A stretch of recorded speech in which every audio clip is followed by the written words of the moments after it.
지난해 우리나라에서 스스로 목숨을 끊는 사람이 2011년 이후 13년 만에 가장 많은 것으로 나타났다. 2024년 고의적 자해로 인한 사망자 수는 14,439명으로 잠정 집계됐는데 작년 한 해 동안 하루 40명 가까운 사람이 스스로 목숨을 끊은 셈이다.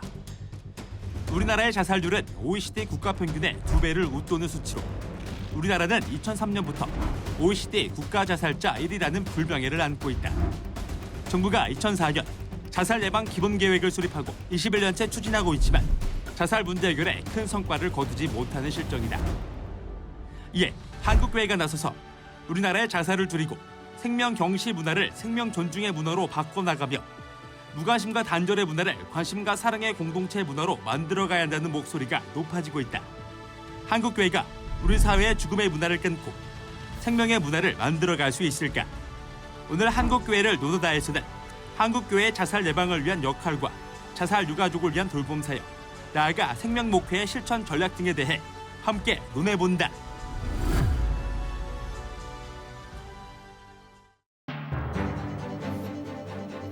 안녕하십니까. 한국교회를 논하다 진행을 맡은 박찬호 교수입니다.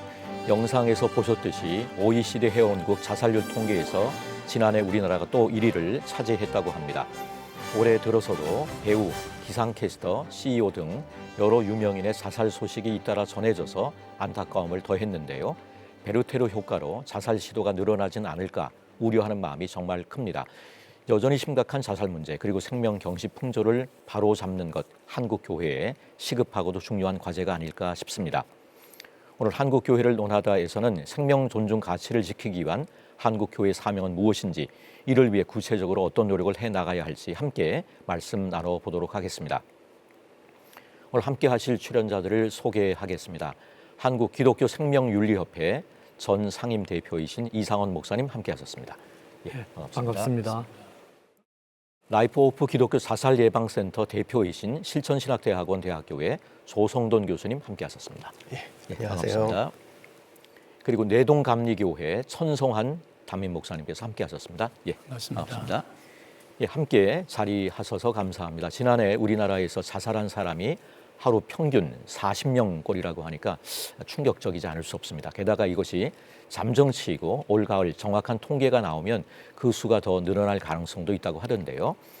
우리나라 자살 현황과 그 심각성 어떻게 보시는지 이상원 목사님께서 한번 열어주시면 좋겠습니다. 네, 지금 우리나라에서 나타나는 자살의 그 동향을 보면 이전과 좀 다른 그런 새로운 특징들이 지금 나타나고 있습니다.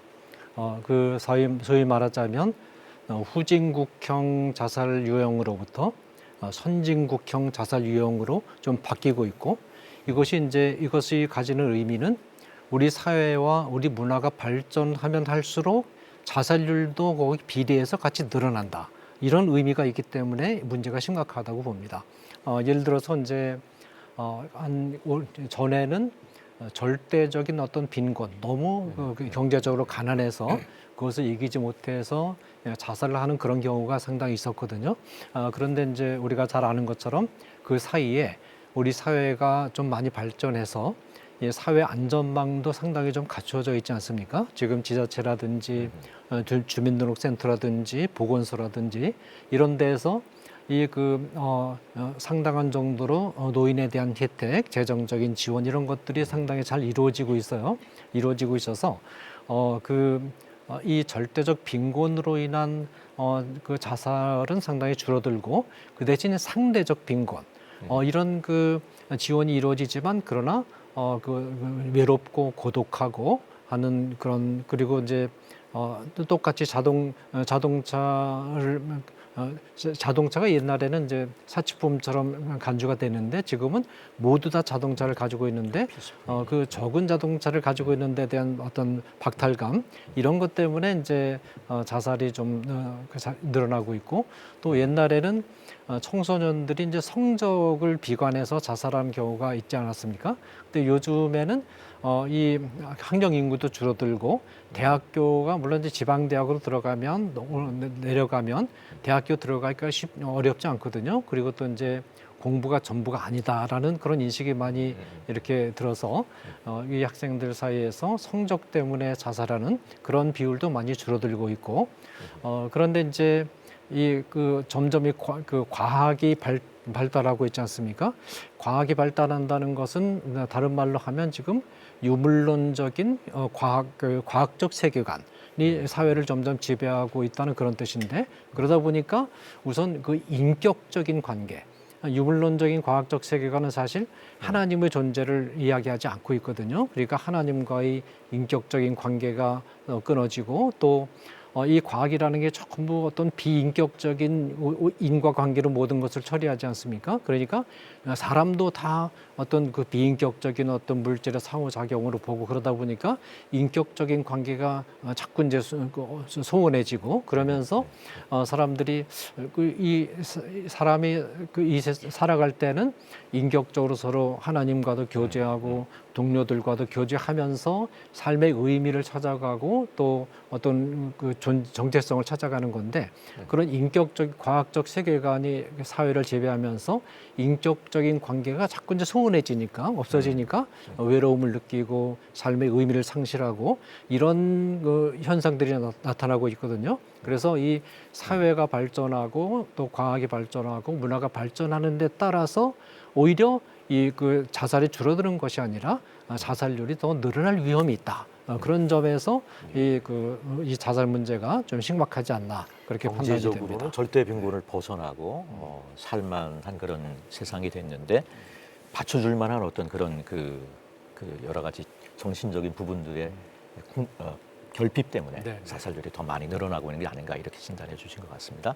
90년대 초반만 해도 OECD 회원국의 평균치를 밑돌았던 자살률이 2000년대에 들어서 대폭 증가했고 국가가 자살 예방 정책을 추진하고 있는데도 불구하고 쉽사리 감소하고 있지 않은데 이 부분을 어떻게 보시는지 조성정 교수님께 한번 의견을 주시면 좋을 것 같습니다. 예, 지금 우리나라 자살이 상당히 심각합니다. 그러니까 하루에 40명 자살한다. 예, 그렇게 하고 제가 상당히 이제 주목해서 보는 것 중에 하나는 우리나라가 이제 OECD 국가 중에 자살률 1위 했다라는 게 20년이 넘은 얘기입니다. 2003년부터 예, 2003년부터 시작했기 때문에. 근데 이거를 지금 격차를 못 줄이고 우리가 계속 1위를 하고 있는데 2위하고도 격차가 상당히 많이 나기 때문에 앞으로도 이게 압도적인 일이군요. 예, 계속 지속이 될 것 같습니다. 그러니까 뭔가 우리가 이 정책을 바꿔야 된다라는 거거든요.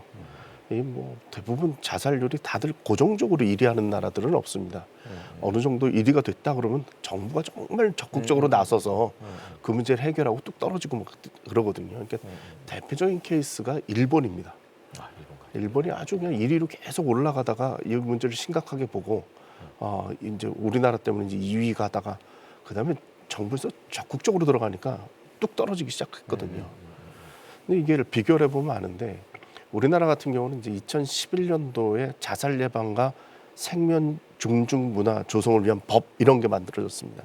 그게 2011년도입니다. 그러니까 2003년도부터 우리나라가 OECD 국가 중에 1위를 했는데 정부가 공식적으로 자살 예방을 시작한 게 2011년 법을 세워서 2012년도부터 시작이 된 거예요. 그러니까 너무 우리가 정부 차원에서 이 문제를 좀 안 다뤘다 이렇게 생각이 들고요. 근데 이제 문제가 뭐냐 하면은 이렇게 정부에서 적극적으로 나서서 자살 예방을 시작을 했는데 그 효과가 그렇게 많이 나타나질 않는 거죠. 이거는 뭐 명확하게 보면 일본이 중앙정부 기준으로 사례가 있는데 예, 일본 같은 경우는 예산이 8천억 넘어갑니다. 그러니까 우리나라 예산에 지금 한 20배 이상 차이가 나거든요. 예. 이것도 처음 시작할 때는 한 40배 이상 차이 났던 게 지금 20배 수준이에요. 그러니까 거기가 일본이 우리나라보다 한 인구가 한 2배 정도 많긴 하지만 그럼 뭐 2배 차이 나야 되는 거. 우리가 심각하다면 더 줄어야 되는데 이게 20배씩 차이가 난다는 건 국가 정책이 그만큼 안 가고 있다. 이런 거고요. 또 하나는 저는 생각하기를 이 문제를 갖다가 너무 이렇게 자살 위험에 있는 사람들을 거기에만 집중하는 거. 오히려 이건 좀 크게 봐야 될 부분이다. 이 사람들의 생각도 상당히 중요하고 그다음에 사람들의 어떤 가치관 이런 것들이 상당히 중요하다고 저는 생각을 하는데 저희 나라가 90년대 정말 IMF 오기 전까지는 자살률이 OECD 평균보다 낮았습니다. 예. 근데 지금 이제 평균에 한 2.5배, 2배 이상 차이가 나거든요. 예. 그거는 이제 2000년대 들어오면서 사람들의 생각이 많이 바뀌었기 때문에 그래요. 그러니까 IMF 때문에 우리들의 생각 속에 이게 돈이 제일 중요하다라는 이런 가치들 이런 게 이제 문제가 생기는 거죠. 그래서 제가 지금 이렇게 보면 사람들의 생각이 원래 생명이 절대적 가치여야 되는데 요즘 돈이 절대적 가치가 된 것 같아요. 그래서 돈이 절대적 가치가 되고 나니까 생명이 상대적 가치가 되고 그래서 돈이 없으면 살아야 될 이유를 못 되는 그런 사회가 된 게 아닌가 좀 그런 생각이 듭니다. 그런 차원에서는 이거는 좀 정부가 열심히 하면서 또 이렇게 협조를 해가지고 민간 차원에서 정말 대중적인 운동도 펼치고 뭐 긴급한 상황 속에 응급실에서 대처하는 건 또 대처하고 좀 다양한 일들이 있으면 좋겠습니다. 우리나라의 자살 문제 심각성에 대한 걸 짚어보았는데요.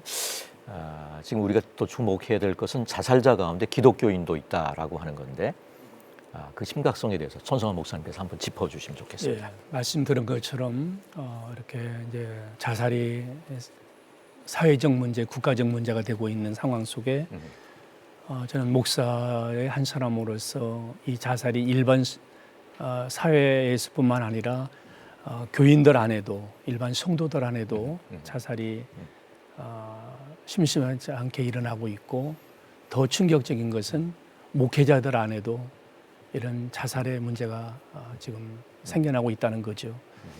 그래서 비관한 예로 2023년 9월에서 10월 목회 데이터 연구소에서 목회자 자살에 대해서 어떻게 생각하는가 설문을 조사했습니다. 그런데 절대 안 된다라고 대답한 목회자들이 68%로 대답했는데 그럴 수도 있다. 26%를 목사님들이 그렇게 대답을 했죠. 저는 이런 데이터를 보면서 이 목회적 압박감이 참 크구나.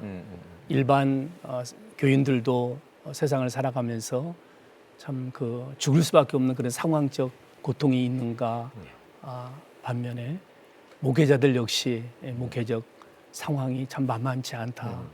그런 생각을 또 해보면서 그러나 목회자의 죽음은 또 일반 모든 성도들 교회 공동체 안에 충격적인 그런 또 부정적인 영향을 끼치기 때문에 사회적으로도 마찬가지죠. 그래서 우리가 이 문제에 대해서 좀 심각성을 가지고 한국 교회가 또 대처해 나가야 되겠다라는 그런 생각을 해보기도 합니다. 자살은 흔히 정신적인 문제만으로 생각하는 경향이 있는데 그 외에도 정말 다양한 복합적인 원인이 작용한다는 게 전문가들의 이야기인데요. 이미 뭐 여러 부분들에서 언급이 되긴 했습니다만은 우리나라 자살률이 높은 원인과 배경에 대해서 조금 더 구체적으로 짚어주시면 좋겠는데요. 조성동 교수님부터 한번 짚어주시면 좋겠습니다. 그냥 경제적 문제가 제일 큽니다. 그러니까 경제적으로 어려움을 당하면 여기에 대해서 죽음의 문제라고 곧바로 연결하는 그런 사고들이 있거든요.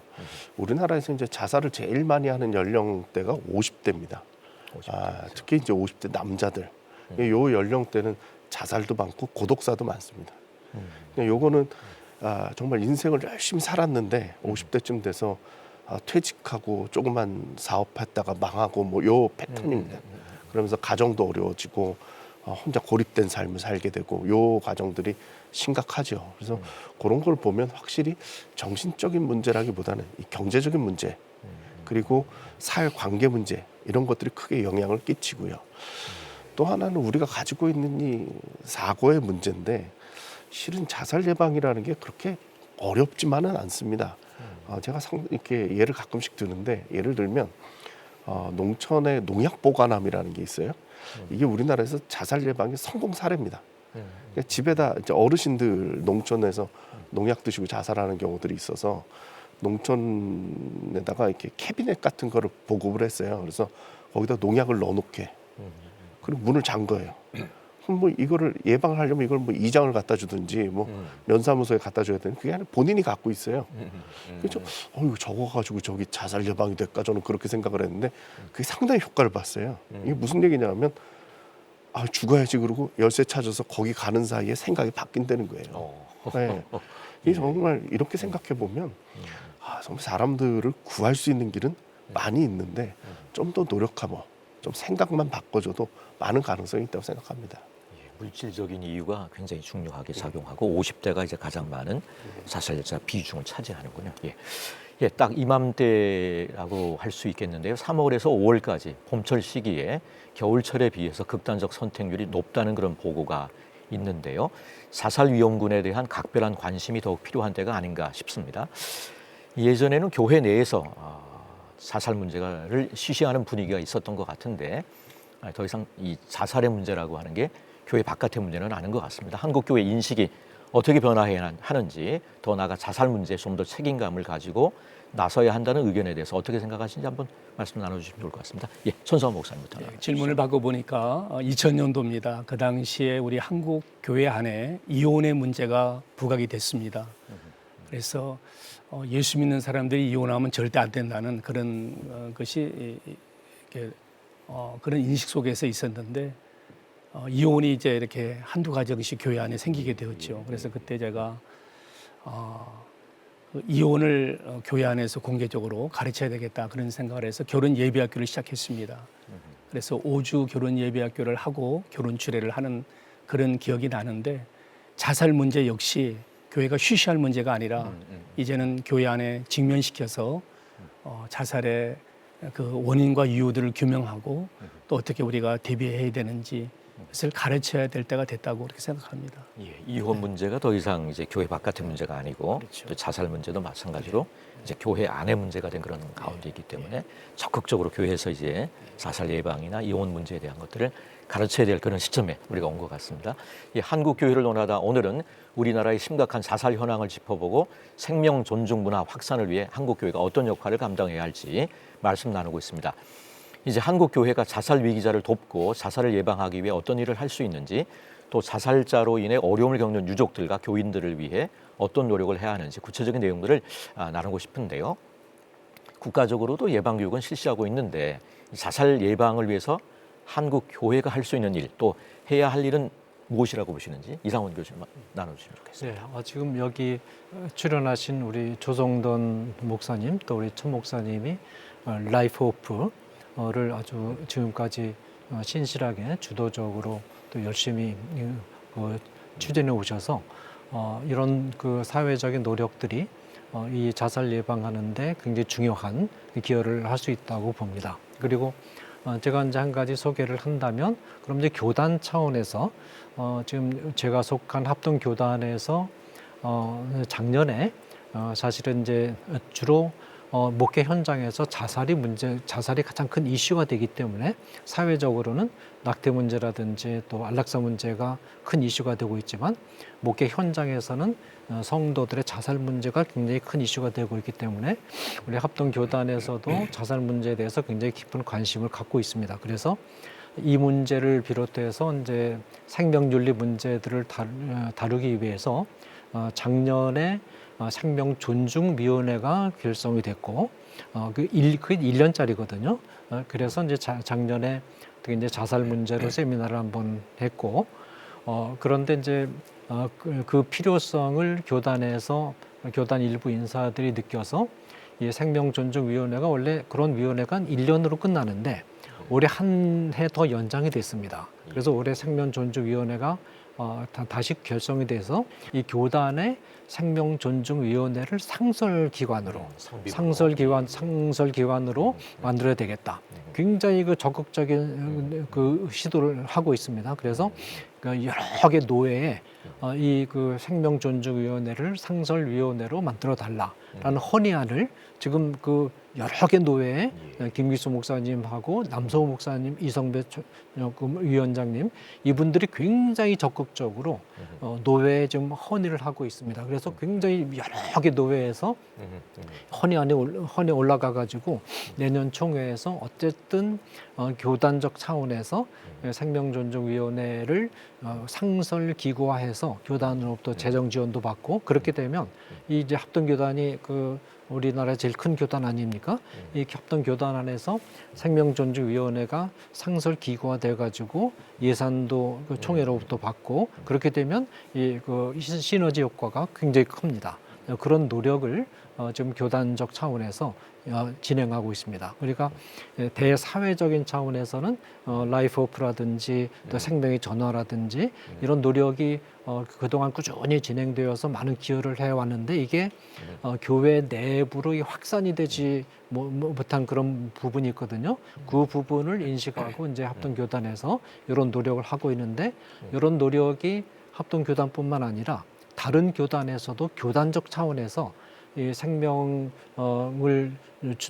전문적으로 다루는 그런 전문 기관을 상설 기구화해가지고 또 연대해서 이 생명에 관한 문제는 이 교리적 차이를 좀 뛰어넘어서 같이 연대할 수 있는 그런 사안이거든요. 그렇게 해서 전국 교회가 이 생명 문제에 관한 상설 기관을 설립해서 서로 연대하고 사회적 기관 활동 기관하고도 연대해서 추진해 나가면 굉장히 좋지 않을까 그렇게 생각을 합니다. 합동교단 안에 생명존중위원회가 생기면 나름의 어떤 한국 교계의 파급 효과가 그렇죠. 있을 거라고 생각을 합니다. 이상원 목사님께서 언급하신 것처럼 조성원 교수님께서 라이프 오프 관련해서 하시는 사역에 대한 걸 한번 소개해 주시면 좋을 것 같은데요. 예. 저희 라이프 오프는 이제 대사회적인 활동들을 많이 하고 있고요. 근데 저희가 하는 것 중에 이제 제일 괜찮다라고 제가 생각하는 거는 일반 중고등학교에 가서 이제 생명보험 교육시키는 겁니다. 예, 그래서 저희가 몇 년 된 거죠, 그러면 지금 이게? 이 라이프 오프 자체는 이제 13년 13년. 예, 됐고요. 예. 그리고 교육도 지금 10년 넘게 저희들이 하고 있는데 이게 이제 보건복지부 인증 프로그램이라 학교들에서 많이 사용을 하고 있고요. 뭐 미션 스쿨이 아니라 일반 학교 전체적으로 하는데 1년이면 한 2만 명에서 2만 5천 명 정도 교육 대상. 예, 저희가 그렇게 교육을 시키고 있습니다. 올해부터는 이제 중고등학교, 초등학교 때까지 의무적으로 교육을 시키는데 이제 예전에도 의무 교육이었는데 그냥 말로만 의무 교육이라 잘 진행이 안 되는데 올해는 아예 그냥 보고를 하게끔 돼 있어가지고 학교마다 정말 열심히 하고 있어요. 그래서 이런 프로그램 요청들이 많이 되고 있습니다. 근데 이제 아쉬운 건 이제 예산이 별로 없어가지고 저희가 또 예산 마련해서 가기도 하고 내지는 뭐 보건소에서 가져가기도 하면서 그러니까 저희가 헌신적으로 하고 있는 그런 부분이고요.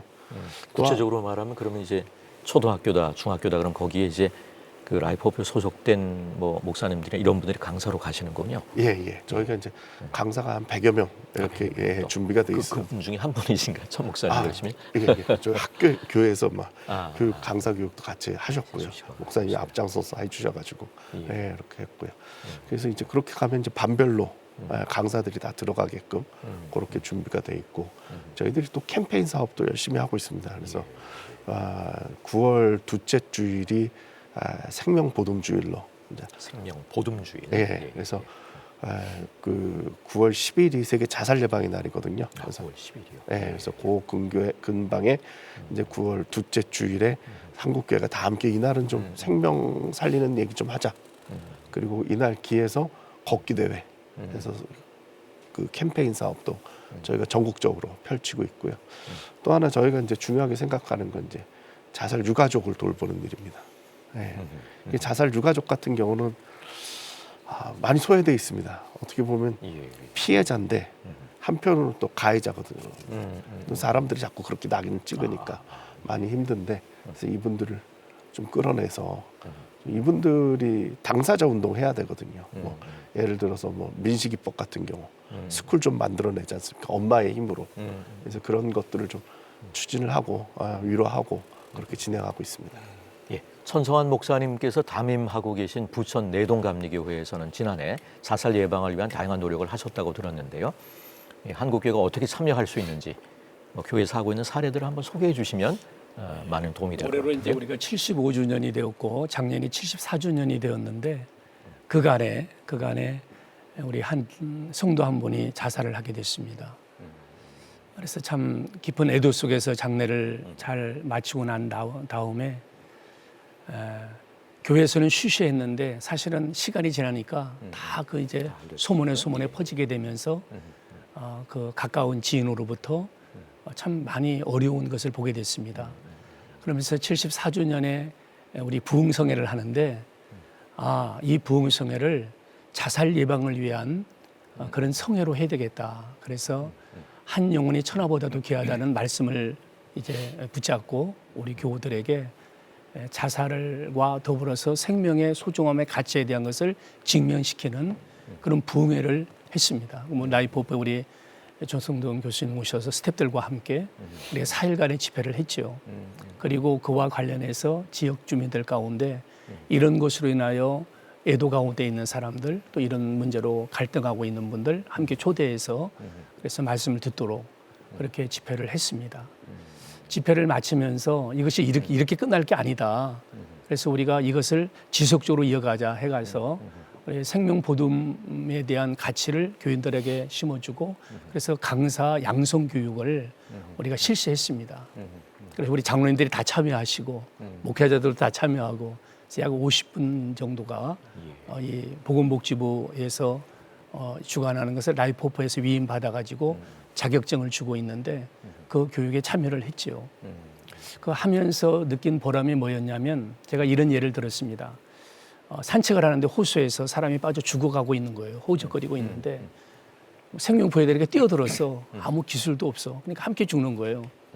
그런데 이 교육을 받고 나니까 그 빠져 죽어가는 사람을 어떻게 돕고 어떻게 구해야 될지 그런 방법을 알게 되었다. 이제 이런 그런 효과를 가지고 그래서 교회가 그와 함께 더불어서 또 하나 이것은 사회적 문제로 우리가 캠페인을 하는 게 좋겠다 해서 부천 시민을 대상으로 해가지고 부천시와 함께 연계해서 우리가 사회 운동을 했습니다. 캠페인을 했습니다.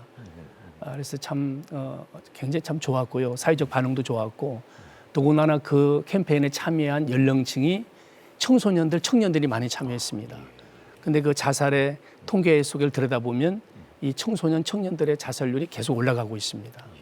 그래서 우리가 50대와 함께 청소년층이 굉장히 높게 사살이 그래서 나오는군요. 이런 문제를 교회가 끌어안고 우리가 이렇게 그래서 이것을 지속적인 목회의 중점을 가지고 우리가 계속해서 해야 되겠다. 그래서 올해도 이제 우리 또 이런 캠페인을 더 하려고 더 잘 하려고 준비하고 있습니다.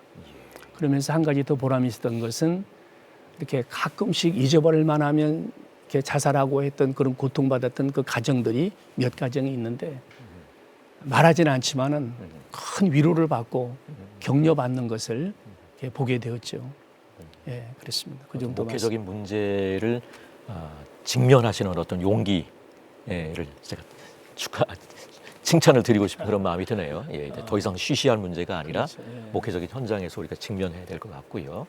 예, 사살 예방을 위한 노력을 짚어봤다면 이제는 사살 사건이 일어난 이후에 어떻게 해야 하는지 또 말씀 주시면 좋을 것 같은데요. 예, 이성원 교수님 한번 나눠주시면 좋을 것 같습니다.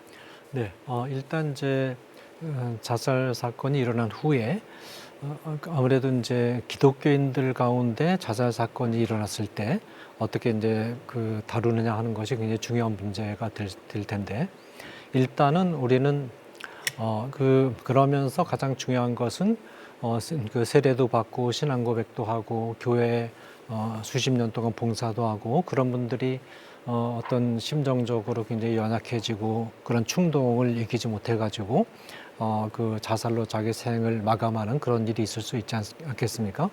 그런 경우에 우리가 이제 유의할 점은 뭐냐면 구원 문제는 어디까지나 예수 그리스도를 구주로 영접하면 값없이 은혜로 구원받는 것이다. 라는 입장을 분명히 일관성 있게 견지를 해야 됩니다. 그리고 예수 그리스도의 구속 사역에 의해서 용서받지 못할 죄는 존재하지 않는다.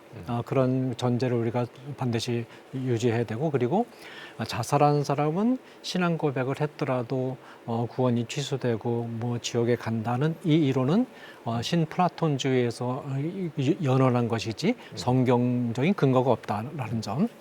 그리고 이제 그렇다면 그 가족 중에 한 사람이 자살로 생애를 마감했을 경우에 장례를 어떻게 해줘야 되느냐? 그것은 다른 죽음과 똑같이 정상적으로 장례를 기독교적인 방식으로 장례를 치러 드리면 됩니다. 그 구약에 보면 예를 들어 사울이 그 자살 사건에 해당되지 않습니까? 아이도벨이라든지 또 시므리라든지 이런 사람 명백한 자살인데 구약에 보면 이 사람들도 그 똑같이 하나님의 백성으로서 정중하게 장례를 치러줬고 조상의 묘에 단장을 했습니다. 이것이 구약의 전통이었거든요. 그리고 이제 성경의 가르침의 특성은 뭐냐면 자살이라고 해서 특별히 따로 언급하지 않는다. 우리가 자살도 살인하지 말라는 명령에 다 포함되어 있는 거기 때문에 언급하지 않는다. 그리고 기독교적인 관점에서 진행하는 장례식은 어떤 고인의 어떤 미래의 운명을 결정하는 그런 예식이 아니고 이 고인의 미래의 운명은 예수님을 믿었느냐 믿지 않았느냐에 의해서 이미 결정이 된 거고 기독교적인 관점에서 본 장례식은 남은 유족들을 이제 그리스도 안에서 위로하고 남은 유족들이 정상적인 삶의 과정으로 잘 돌아오는 것을 도와주는 그런 의미가 있는 것이거든요. 그런 정신을 잘 살려서 장례식도 남은 유가족들을 위로하고 정상적인 그 삶으로 돌아올 수 있도록 이렇게 도와주는 그런 관점에서 말하자면 장례를 치러주고 하는 것이 필요하다 그렇게 판단이 됩니다. 예. 자살 유가족 문제도 심각하다고 말씀해 주셨고 그들을 위한 위로도 필요하다. 그렇다면 교회가 이들을 어떻게 돌봐야 하는지 한번 조성동 교수님 의견 주시면 좋을 것 같습니다. 예. 진짜 이게 자살이라는 건 정말 큰 상처죠. 가족 입장에서는 그냥 돌아가셔도 정말 클 텐데 자살이라면 상당히 큰 문제인데 그 위로가 필요할 때 실은 교회가 분란이 일어납니다. 장례를 치러줄 것이냐 말 것이냐, 말씀하신 예. 것처럼 이런 구원을 받았느냐 못 받았느냐 그 상처가 더 큰 거예요.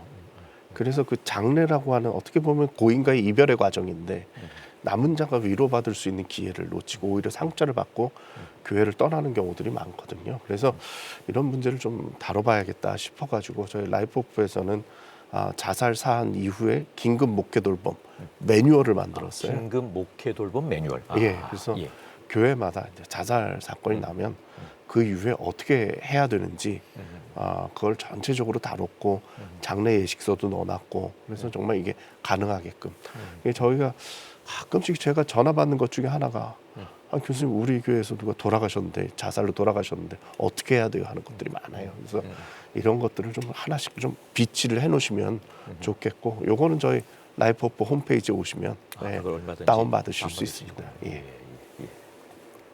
예, 자살 문제를 중심으로 이야기를 나누고 있는데요. 성경적 생명관으로 볼 때 중요한 이슈들이 더 있는 것 같습니다. 낙태죄 폐지 논란, 또 연명치료와 안락사, 존엄사에 대한 의견도 분분한데 우리가 관심을 기울여야 할 생명 관련 이슈는 어떤 것들이 있는지 이에 대한 의견을 부탁드립니다. 예, 천성 목사님부터 한번 나눠주실까요? 예.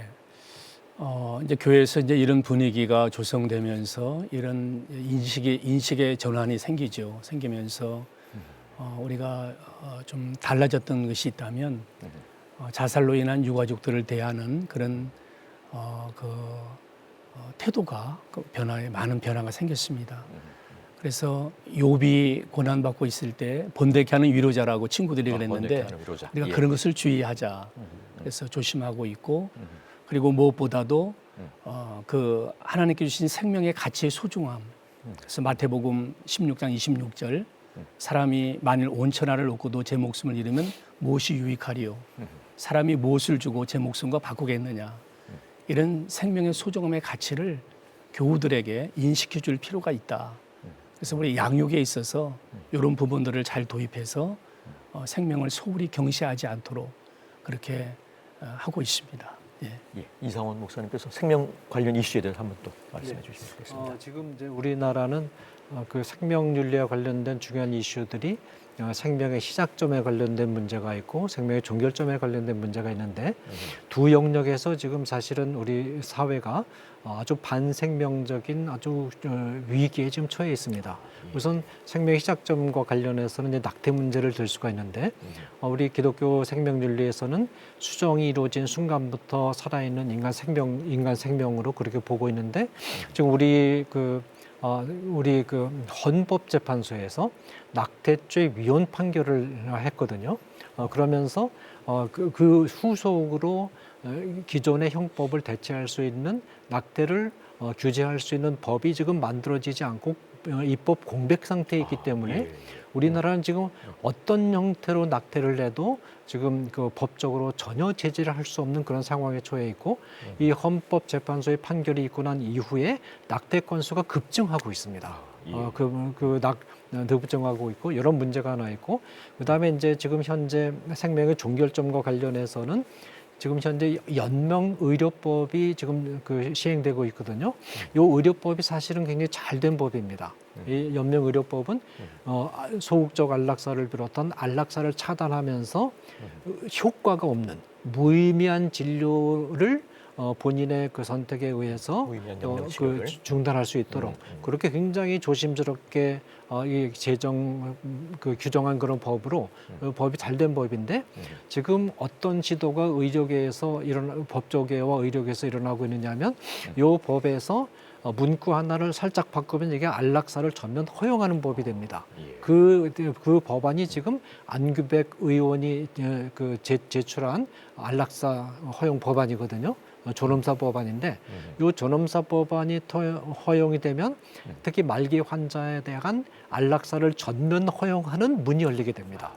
그런 상황에 있어서 지금 이 교계 내에서는 한편으로는 이제 자살 문제가 심각한 이슈가 돼 있지만 이거보다 어떤 의미에서 보면 더 심각한 문제는 낙태를 지금 자유롭게 시행할 수 있는 사회 또 이 법안이 만약에 그쪽 방향으로 이게 이 여론조사를 하면서 여론조사를 해보면 이 질문을 이상하게 만들어 가지고 국민의 쪽으로 이렇게 유도를 유도를 하는 쪽으로 만들어서 국민의 80%가 안락사를 찬성한다. 그러니까 이제 안락사를 법제화할 때가 됐다. 그러면 그렇게 몰아가고 있거든요. 그래서 그쪽으로 만약 입법이 된다면 우리 입법이 되려는 그런 운동이 이루어지고 있는데 이런 두 운동에 대해서 좀 기독교계에서 상당히 경각심을 가지고 철저하게 대응해야 될 그런 시점에 와 있습니다. 자살 문제가 굉장히 심각한 문제이기는 하지만 또 이 낙태죄 문제하고 이제 안락사 문제에 대한 거 관심을 우리가 기울여야 될 것 같은 그런 생각하시게 됩니다. 예, 조성동 교수님 생명 관련 이슈 요즘은 이제 죽음이라는 게 받아들이기보다는 이제 선택권이 된 것 같아요. 그래서 어느 순간 되면 이게 내가 계속 살아야 되나 죽어야 되나를 자꾸 사람들이 질문 앞에 쓴다 이 말이죠. 뭐 자살 문제가 뭐 대표적인 케이스지만 지금 안락사 말씀도 하셨지만 저도 어머니 문제로 이제 어머니가 긴급하게 병원에 들어가셨는데 의사가 계속 물어봅니다. 수술을 하실 건지 어떤 치료를 더 하실 건지 뭐 이런 거니까 정말 이게 뭘 선택을 해야 된다라는 게 그 어머니의 죽음 앞에서 선택한다라는 게 너무나도 힘들더라고요. 그래서 기독교가 그런 거에 대한 기준을 좀 구체적으로 많이 좀 만들어 주셨으면 좋겠어요. 정말 현장에 이 처해 있는 사람들이 어떤 선택을 해야 되는지 그 기준이 기독교인이라면 어떻게 해야 되는지 그러한 것들이 좀 명확하게 좀 나타났으면 좋겠다라는 생각이 듭니다. 예. 마지막 질문인데요. 인식이 많이 바뀌고는 있지만 한국 교회가 좀 더 생명 목회 중요성에 대해서 알고 실천했으면 하는 그런 바람이 있습니다. 이제 부활절도 얼마 남지 않았는데요. 생명의 종교인 기독교가 생명 존중 가치를 최우선으로 삼고 생명 목회를 실천하도록 도움 말씀을 나눠주시면 좋을 것 같습니다. 예, 천성환 목사님부터 나눠주시죠. 생명 존중에 대한 그 기독교적 가치를 존중해서 어린 영유치 때부터 초등부, 청소년, 청년들 모든 계층에 좀 더 일찍이 이 생명 존중에 대한 가치를 가지고 교육할 필요가 있다 교회에서 그렇게 말씀을 좀 나누고 싶습니다. 하나님께서 생명의 주인 되시기 때문에 우리가 함부로 할 수 있는 권한이 없는 거겠군요. 예, 이상원 목사님. 네, 결국 여기서 우리가 생명이라고 할 때 문제가 되는 것은 신체적 생명을 가리키지 않습니까? 영적인 생명도 물론 연관이 되지만 신체적 생명이 얼마나 중요하냐. 구속론적으로 볼 때 예수 그리스도께서 육체를 입으시고 성육신하셔서 육체로 신체적 생명으로 우리가 받아야 될 죄에 대한 형벌인 사망의 형벌을 받으셨기 때문에 인류 구원의 길이 열렸다. 만약에 예수 그리스도가 신체적 생명으로 오시지 않았고 신체적 생명으로 그 형벌을 받아내지 않았다면 인류 구원의 길이 전혀 열리지 않았을 것이다. 그만큼 인간이 이 세상에서 뭐 짧은 세월을 살지만 그러나 우리에게 주어진 신체적 생명이 그만큼 소중하다. 신체 생명을 통해서 인류 구원의 길이 열릴 정도로 신체적 생명을 통하지 않고는 구원의 길 자체가 안 열릴 정도로 그 정도로 이게 구속론적인 관점에서 볼 때도 이 중요한 것이거든요. 그런 의미에서 예수님이 인간이 성육신 하실 만큼 그렇게 인간의 몸을 중요시 하셨고 그리고 또 그 몸으로 죄에 대한 형벌을 받아내셨고 그리고 결국은 그 몸이 부활하셨거든요. 이만큼 인간의 신체적 생명이 굉장히 중요하다는 사실을 우리 성도들에게 계속해서 알려서 이 영적인 생명뿐만 아니라 이 세상에서 몸을 가지고 살아내는 이 삶, 또 이 신체적 생명도 굉장히 중요하다 하는 사실을 끊임없이 교회에서 설교를 통해서 교육을 통해서 주지시키는 것이 필요하지 않나 그렇게 판단이 됩니다. 예. 조성동 교수님 마지막으로 한 말씀 부탁드립니다. 지금 저희가 이제 사순절 기간을 지나고 있고 곧 부활절도 맞이하고 있는데 교회가 가장 생명에 대한 그 관심이 참 쏠릴 때입니다. 특히 사순절 기간은 이제 사회적 약자들에 대한 돌봄, 예수님의 고난을 묵상하면서 정말 이 땅에 고난받는 자들에 대한 돌봄 이런 것들이 진행이 되고 있는데 정말 이게 경제적으로 어려우신 분들 좀 교회가 같이 돌봐줬으면 좋겠고 또 마음이 어려운 사람들 그런 분들도 좀 돌봤으면 좋겠고 신체적으로 어려움 당하는 사람들도 좀 돌봐줬으면 좋겠다 이런 생각이 들고요. 또 부활절 이 생명을 또 기억하는 날인데 이날은 정말 부활절 헌금이 정말 이렇게 좀 흘러나갔으면 좋겠습니다. 약자들을 쓰여지고 그래서 정말 다른 사람들이 교회를 보면서 야 교회 덕분에 살겠다 하는 그런 마음들이 생기는 그러한 기간이 됐으면 좋겠습니다. 예. 한국 교회를 논하다 오늘은 심각한 자살 문제를 짚어보고 생명 존중 문화 확산을 위한 한국 교회 사명에 대해 함께 말씀 나눠보았습니다. 생명을 살리는 일은 교회의 본질적 사명입니다. 영적 생명뿐 아니라 육신의 생명을 살리고 손잡아주는 일 역시 우리 한국 교회 사명임을 잊지 말아야겠습니다. 이 부활의 계절에 이 땅에 다시 생명의 꽃이 피어나기를 소망하면서 오늘 순서 여기서 마칩니다. 함께해 주신 여러분 고맙습니다.